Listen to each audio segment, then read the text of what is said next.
oh man, it's tough. You go out there and you're giving your heart out every night. I mean, you do. You try really hard to play good shows and, you know, play somewhat in time with the music, and, you know, you hope you're rocking, but, you know, it's just like anything, you know, it's just music. Well, we'd like to make an open challenge to Siegfried and Roy tonight, saying, we've got a better show than you. To top it all off, the Pumpkins opted to spend the summer of '94 headlining the granddaddy of alternative rock tours, Lollapalooza. But once again, they were the outsiders. I think when you're on a bill with a lot of other bands, it's almost kind of lowest common denominator, you know. It's almost like in a review, you know. It's just like, here we are, the newest hit makers, and then here we are, the newest hit maker, you know. It's like, so you're kind of forced in a position of responding in like kind. And that was part of what was difficult in Lollapalooza, is we were insisting on being the Smashing Pumpkins, which is hardly bowing to that lowest common denominator element. And that caused a lot of problems. Conflicts and problems with other bands like the Breeders and their lead singer, Kim Deal, left Billy with mixed feelings about the tour. With me, it's always a love-hate thing, so I love it just as much as I hate it. I mean, you know, I can talk about how much I hated Lollapalooza till I'm blue in the face, but you didn't see me drop off the tour either. Billy, we know what you did on your summer vacation, headlined Lollapalooza, that you just finished a couple days ago, right? Yes, no more. No more. Any rest for the weary? Now I'm going to start writing right away, and we plan on doing our double CD concept album, so I'm very busy. I guess you could call it a concept album in the sense that it tries to encompass a lot of aspects of life, but it's not conceptual in the sense of like trying to tell a story like The Wall was, or Sgt. Pepper or something. It's not conceptual in that it has an overriding theme and everything applies to the theme. There was no one theme that seemed to encompass that except just life in general. He's got some name for it, something like the Phoenix meets the Dwarf. How about I just write it down for you? Because every time I say it, everyone gets that kind of puzzled look that they get when someone pinches them on the butt. Basketball Land,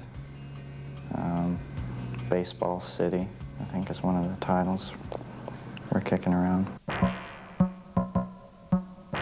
Melancholy and the Infinite Sadness. It's really representative of the kind of the theme of the record. It's just another one of those pretentious Pumpkin album titles. So it's just continuing the long line of pretension. Melancholy and the Infinite Sadness finds Corgan mining new lyrical territory and penning a prolific 40 new songs. A lot of times when I'm first writing a song, I'm really not thinking about anything. There's no thought, like I don't think, gee, I want to write a song about my terribly twisted childhood, or, you know, like I think people think I think like that.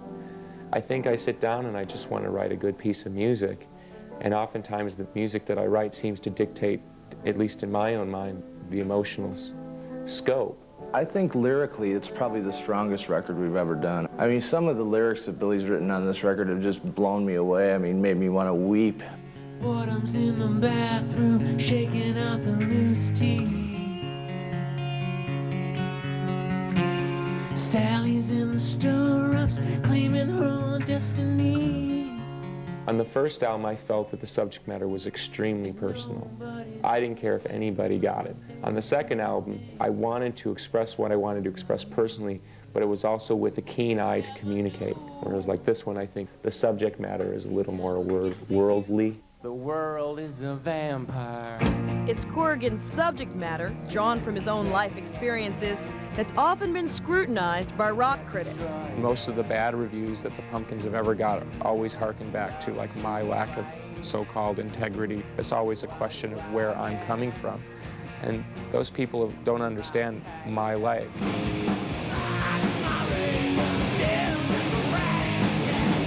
I just try to remember that for every journalist that says that the Smashing Pumpkins are a negligible, unimportant band, you know, there's 4 million plus kids in the world who love our records and tell me at every opportunity that they do.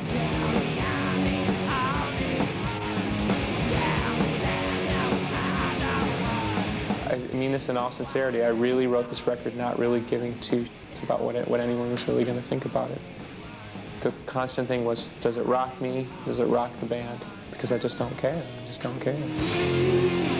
Just do whatever I want to do. This will be the last rock show we'll be playing for about 7 or 8 months, so wish us luck. Thank you. We'll be playing for about 7 or 8 months, so wish us luck. Thank you for coming.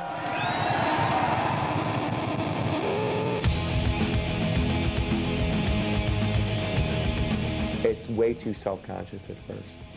It's like, okay, we're going to record an album now. Where do I start? You know, because it's like trying to climb a mountain. You have the weight of permanence hanging over your head. You know, when you're on stage, right, you're going, well, you know, if I blow this note or I blow this chord, I mean, it's gone. You know, on an album, it's there to be repeated digitally till the end of time. It's that perfectionism that's fueled rumors that Billy played most of the guitar parts on the first 2 Pumpkins albums. It's very hard for me to talk about how the band works in specific, because any time that I've ever talked about it, it just gets misunderstood, and I end up looking like a Svengali. The mechanics of the music is one thing, but the band, the heart and soul of the band is another. And what it lacks in one sense, it makes up for in others, and what it, you know what I mean? Somehow there's a weird balance.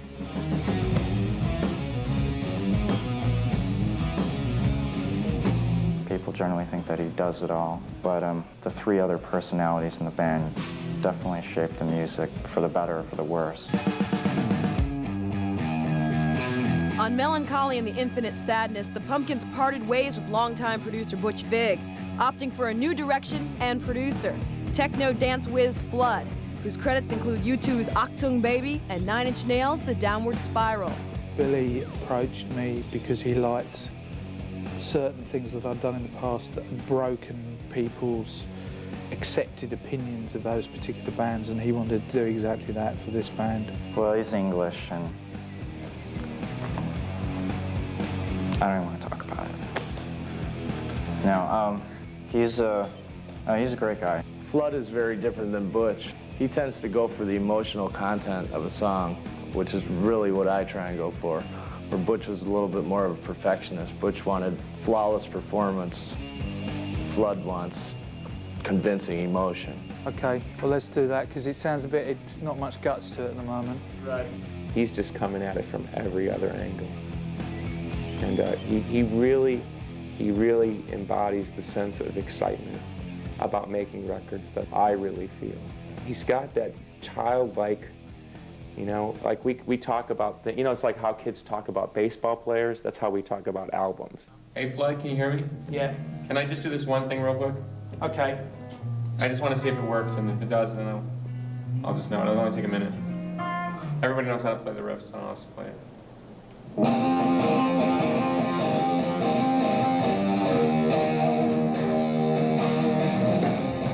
With Flood on board, the Pumpkins were prepared to break old habits, deciding to record first in a rehearsal space and then in a studio. The way we worked in the past is complete, literally assembly line. It's like, do the drums, do the bass, do the guitar, do the vocals, do the guitar, do the guitars, do the solos, do the solos. It's more time effective that way, but it's very... If you spend a little bit more time on getting the sounds exactly right, then everybody can play it as one, and you might get a greater gain because everybody's playing at the same time. How is it in the room for everybody playing like that? Crazy. Crazy good? It actually sounds pretty good, I think, today. Working in the rehearsal space was just like going to rehearsal, only it ended up on tape, you know?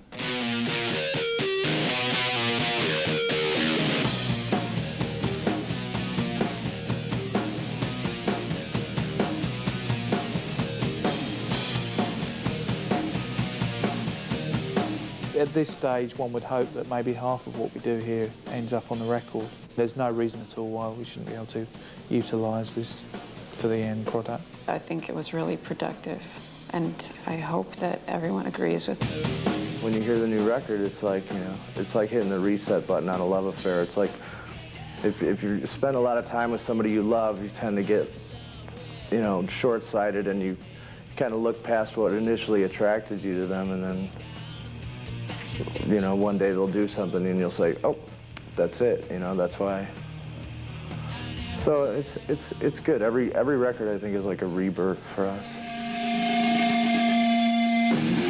Given their rocky history, recording a 28-track double album might have spelled disaster for the Pumpkins. But the band pulled together once again, further strengthening their ties to each other. Those ties are there whether you like it or not. There's nothing you can do. You can hate them, you know, as much, but, you know, the next second you're going to turn around and feel completely different about it. This is by far the strongest the band has ever been on a completely internal level. It's not even a get-along level, because we've always gotten along pretty well. But there's a different strength in it. Familial is the only word that I could use, really. These are the people I spend 90% of my time with, so of course we're like brothers and sisters. You know, all their idiosyncrasies. You have to work, you have to eat with them. And yeah, I suppose it is a family without being like too cheesy about it. Do the rubber band, do the rubber band, do the rubber band. Take it, rubber man.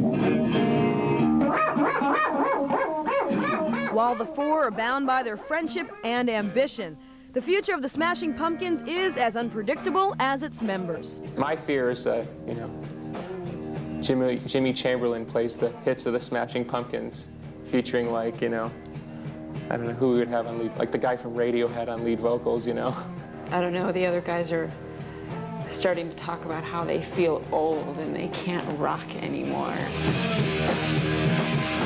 I would hope we mature gracefully, but right now I don't really care, because thinking about the future and thinking about the past is really a way of avoiding the present. And all I know is that the present right now is very good. I'm very lucky, we're very lucky, and I'm really enjoying what I'm doing. With Smashing Pumpkins, we spent a lot of time with them, so we got two parts to show you. They'll perform live tonight on the award show. They returned to the road last week, a month and a half after their tour was tragically interrupted by the heroin overdose death of keyboardist Jonathan Melvoin. That incident led to the firing of their drummer, Jimmy Chamberlin, who was arrested for heroin possession at the scene of Melvoin's death. I caught up with the three remaining Pumpkins a couple of weeks ago, and they held nothing back in exploding the myth of rock's romance with drugs and revealing the frustrations of running a band with junkies in it. We began with Chamberlin's own drug history, which had sent him into rehab before. You had faced the question of Jimmy's drug addiction in the past. As you began the tour, though, it was your impression, just for the record, that he was no longer using drugs of any kind. Who? Not drugs of any kind, but hard drugs. Heroin. Right. Heroin, cocaine. I spoke to Jimmy Chamberlin and Billy Corgan at the beginning of their summer tour in Indiana. There, Jimmy talked openly about drugs as if they were part of his distant past. Getting, you know, flown around the world, you know, living in an unreality that becomes reality, where you can do anything you want to do and somebody will pay for it. It gives you, you know, it puts you in a mindset that's very dangerous and very self-destructive. Were you aware at that time that he was still battling drug use, or that it was recreational? We were really under the impression that he was having these kind of little weekend warrior blowouts, but that basically it was under control, and we were being made to believe that we were being told the truth at every step of the way, which we later found out wasn't true at all. It's always a tragedy when that happens, because it's not necessarily always the artist's fault. That's more both drug addict excuses. I'm sorry, but that's just more excuses. The fact of the matter is you're a human being. You have responsibilities, not only to yourself, but to others. What do you got? The European leg of the Infinite Sadness tour was plagued by problems centering around Jonathan Melvoin and Jimmy Chamberlin last spring. The band offered to stop their tour so Jimmy could seek treatment, but he insisted he didn't need it. Surprisingly, the Pumpkins managed to keep the drug situation private, despite the severity of the problems they were having. There were 2 overdoses prior to this particular overdose. By Jimmy or Jonathan? The first one involved Jimmy, and the second one